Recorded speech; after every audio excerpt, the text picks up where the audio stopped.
It started with a sound, a slow, hollow knock, coming from behind her closet wall. At first, she thought it was mice. Then, one night, she moved the clothes aside and found a thin line in the wood, like the edge of a hidden door. When she pulled it open, she found a room that shouldn't exist, and what was inside had been waiting for her. Her name was Claire Morgan, 28 years old, living alone in a small rental house in Vermont. She'd moved there 2 months ago, quiet street, cheap rent, and a landlord who never asked questions. The place was old, creaky, smelled faintly of dust and cedar, perfect for someone trying to restart life after a bad breakup. The strange noises began in her third week. Late at night, just after midnight, tap, tap, tap, always behind the same closet wall.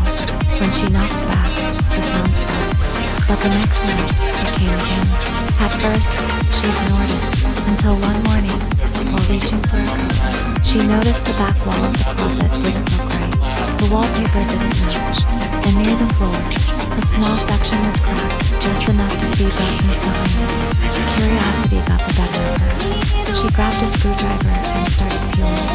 The wooden panel came loose, revealing a narrow, dust-covered opening. Inside was a small hidden space, no bigger than a walk-in closet, a chair, an opening, and a single wooden desk. The air smelled stale, untouched for years, but the strangest thing was the book sitting on the desk, a leather-bound diary, covered in dust. The first page read, "My name is Rachel. If you're reading this, I'm probably gone." Claire's heart skipped. She flipped through the pages' shaky handwriting. Smudged ink, entries dated from 1997. Rachel wrote about living in the same house, about noises, shadows, and someone watching from the walls. At first, it sounded like paranoia, but then one entry stood out. He said he built the room for me, said I'd be safe here, where no one can find me. But the door only opens from outside. Claire's hands trembled as she read. The entry stopped abruptly, but said, "I hear him coming. Please, if someone finds this," and that was it. Claire immediately called her landlord, a quiet old man named Mr. Harlan. He answered on the second day. "Did someone named Rachel live here before?" she asked. Silence. Then, a soft sigh. "Long time ago, she disappeared. Police said she ran away, but there's a room behind my closet," Claire said. Another pause. "I told them to see her," he whispered. "Some things are better left closed." And he hung up. That night, Claire couldn't sleep. Every creak of the house made her tremble. She placed the diary on her nightstand, and that's when she noticed something she hadn't before. The last page wasn't blank. Under the faded ink, faint words had appeared like they'd been written recently. "Don't let him in." Her blood ran cold. At 2:14 a.m., she woke to the sound again. Not tapping this time, knocking. 3 slow knocks, coming from inside the hidden room. Heart pounding. She grabbed her phone and hit record. She walked toward the closet, trembling, whispering, "Who's there?" No reply, just another knock. She pulled the panel back. The lamp inside the hidden room was now on, but she hadn't plugged it in. The chair was facing away, and on the desk, next to the diary, lay something new, a small photo of a young woman. It was Rachel.